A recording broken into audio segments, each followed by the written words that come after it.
when we talked about who would be the keynote speaker today, I immediately said, hey, this is who we have to have, because I can't think of anyone who more represents the spirit of the day, the spirit of revolutionary change, and the spirit of revolutionary love and compassion, more than Karleigh. So it is as I say, it's my great pleasure and honor to introduce her today. Hey, Peter, how you doing? Oh, we hear, but we don't see. Hey, Peter, how are you today? Good, I hope. And how's everyone out there? You hear that, Peter? I can. That's Karleigh saying, "Hey, Peter, where are you?" I'm right here. Where are you? So Karleigh, I just want to make sure everybody else can hear me before I get going. Send her. Yeah.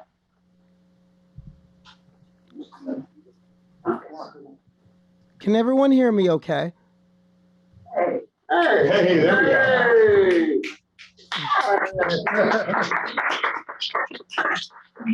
Karleigh, well, you know what? You got to make this worth waiting for, right? Well, that's the idea, Peter. And I just want to tell everybody right off, I would have loved to have been there today, but unfortunately, COVID kind of changed that plan. But I told Peter that even if I was intubated in a hospital bed, I'd find a way to address you all today, because I'm very grateful for this opportunity to speak to this Greens Party state meeting. And I want to start right there. I want to thank Peter and thank the Connecticut Greens for inviting me to be a keynote speaker for your annual meeting.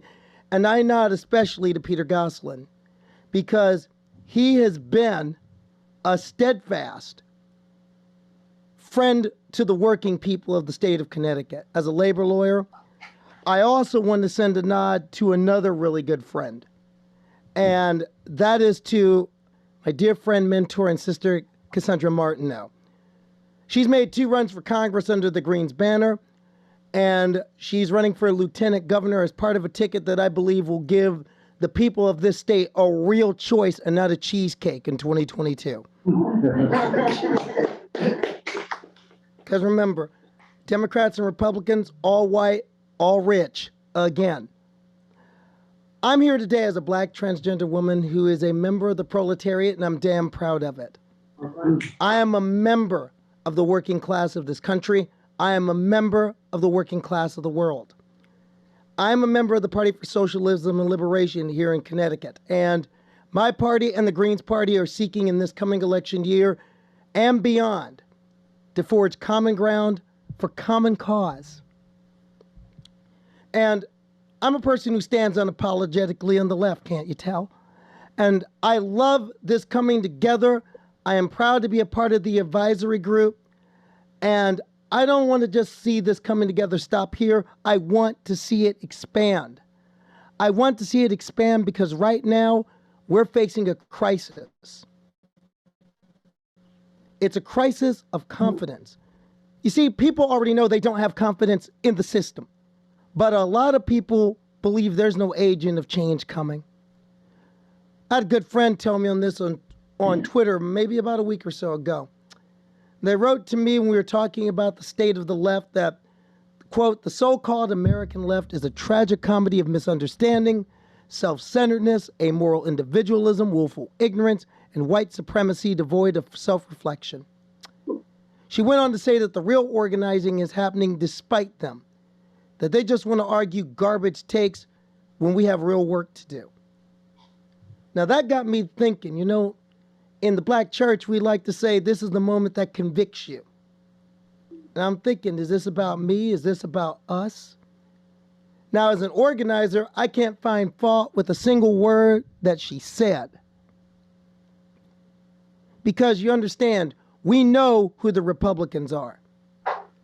The Republican Party, whether they're here in Connecticut or nationally, have become a fascist, Christian, dominionist, anti-woman, anti-black, anti-brown, white nationalist movement.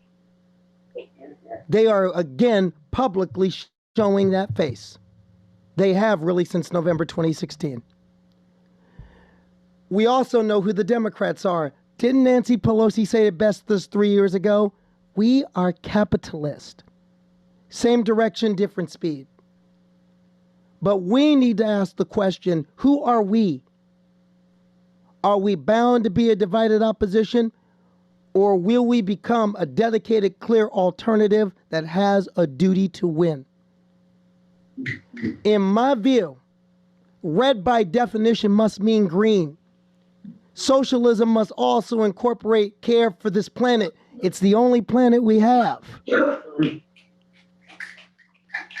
To be green today means at the same time that you have to understand that, quote, the bourgeoisie keep more and more doing with the state of the population, of the means of production and of property, and has concentrated property in a few hands. Karl Marx understood the challenge before us in the 1840s. Because, you know, when a few hands can control the commons, can gouge the prices, can pollute without punishment, can steal your wages, happens a lot here in Connecticut. They can raise rates and raise the rent and gentrify. They can throw you to the wolves and to COVID. They can make being sick and going broke the norm and make being poor a criminal offense because they control the levers politically and legally and socially that make that all happen. Being green means being many shades of many colors.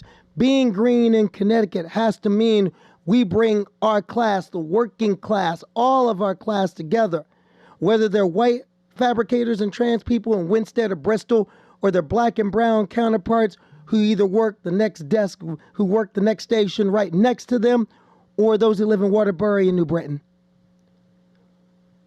Peter Gosselin, yes, I'm quoting you, Peter, said it best. Working people, no matter how pale and male they are, don't own this system nor run this system. It means that we have to stand with school teachers, whether they are in Groton or Greenwich, New Haven or New Milford or Newtown or New Canaan. It means we need a statewide united front to defend all Connecticut school children against reactionary attacks on education. That's where a lot of that anti-trans nonsense is coming from.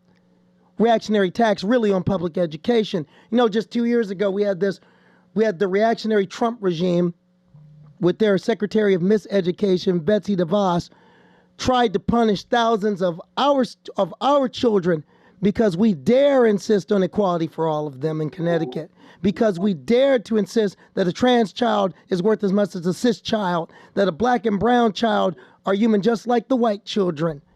Being green means standing with black and brown people against state-sponsored violence against their communities and against the politicians who try to mask their racism behind the shield of backing the blue. Being green means housing for all, health care for all, and very important in these times, bodily autonomy for all. Right now, with so many pieces of that issue hanging by a thread, our country and our state needs a dedicated, clear, united alternative. Being green means standing with those who may need help to stand or cannot leave the house or return to work in an environment that is increasingly surrendering to COVID if it hasn't already.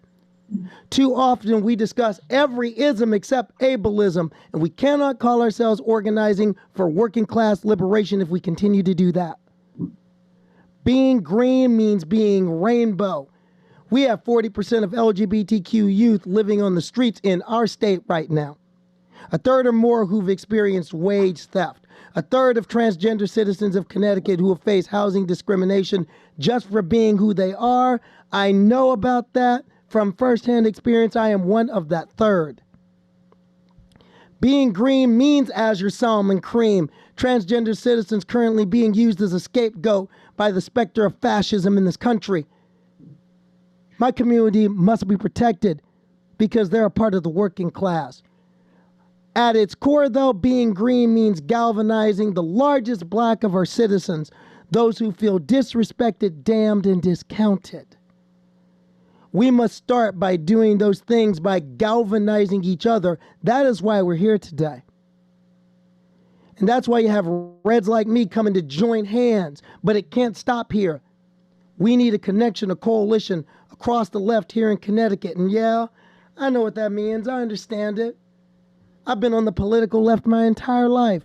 And I know how sectarian we can be, how doctrinaire we can be. And I know that bringing ecology-minded progressives, Greens, socialists, communists, anarchists, those steeped in black liberation and brown liberation, indigenous liberation, disabled liberation, liberation feminists, all the very flavors of radical people first, planet first politics, it can be like herding cats. And as a cat mom, I know how hard it is to herd just one cat.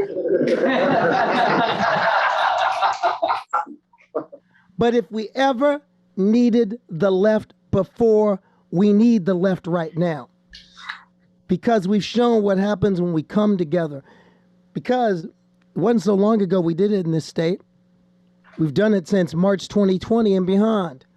When the pandemic hit and the state shut down and Ned Lamont and all his people spoke of endless austerity for everybody except the money class, the billionaires of our state, we did it. We got people together and organized for our neighbors. We got together and formed coalitions and formed mutual aid across racial lines, gender lines, orientation lines. Organized labor and gig workers came together and organized, and activists and administrators came together. We have mutual aid groups across this state. And a number of them were able to provide more aid for their areas than the state could do. We came together.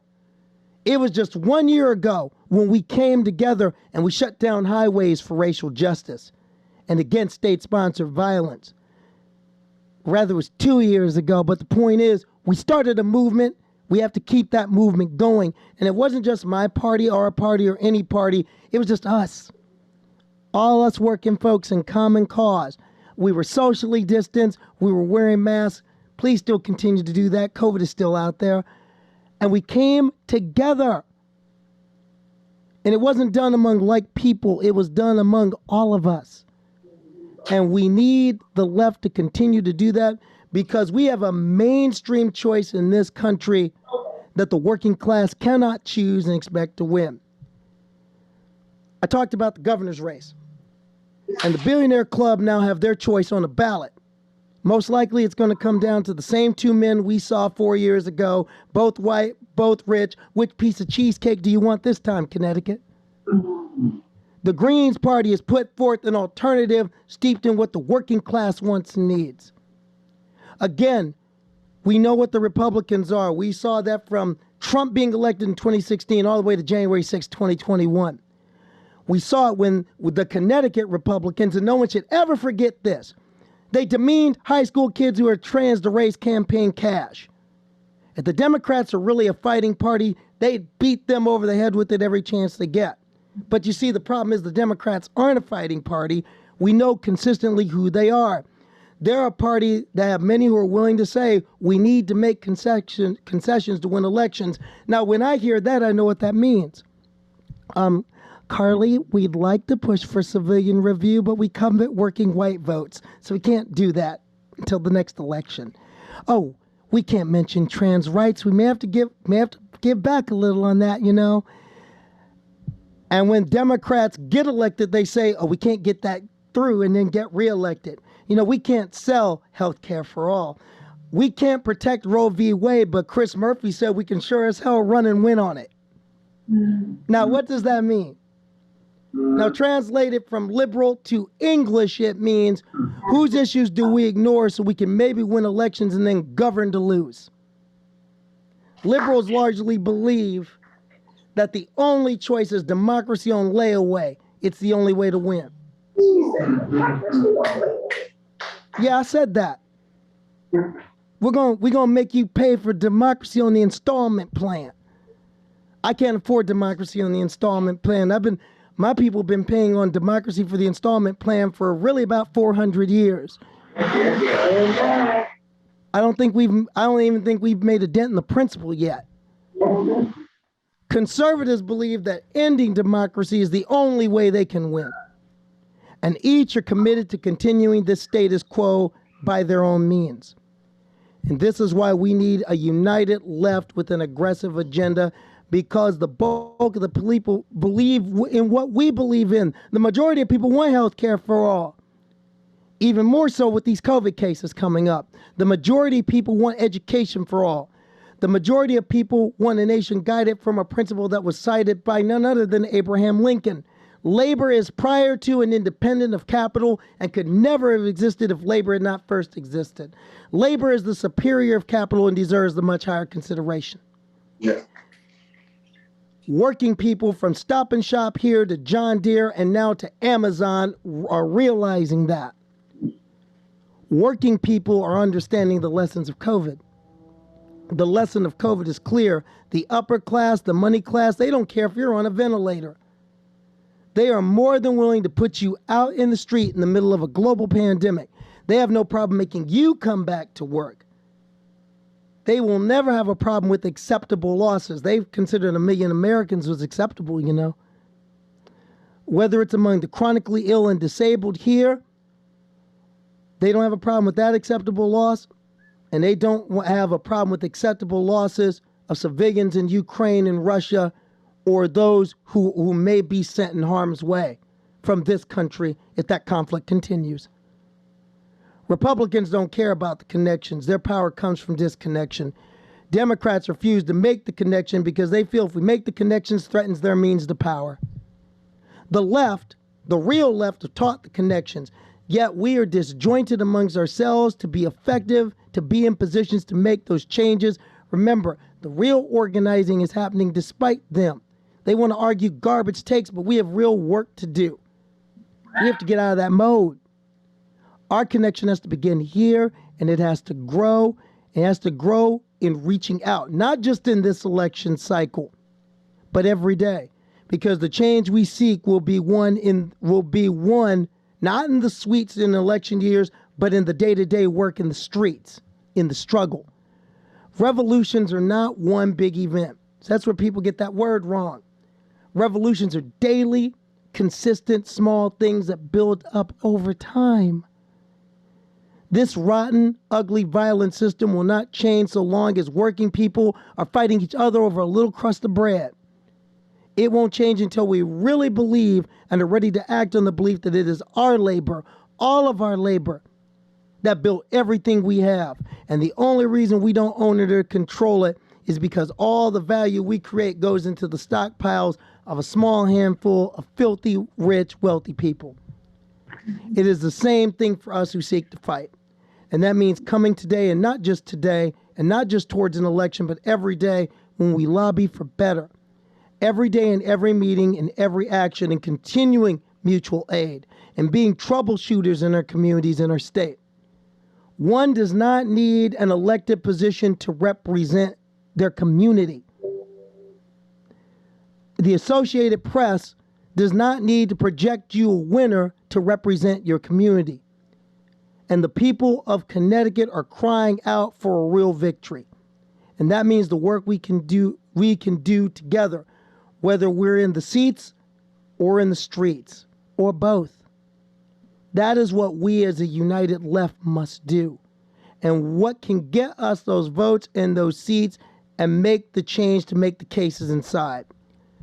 Lest we forget the Ralph Nader doctrine. Daily democracy requires daily citizenship, and daily citizenship means every day we're on the picket lines, with the picket signs, fighting endlessly against police brutality. Coming up as one with our unity, and people across this state will see that's what's going on. So let us begin here. Thank you, and let's get to work.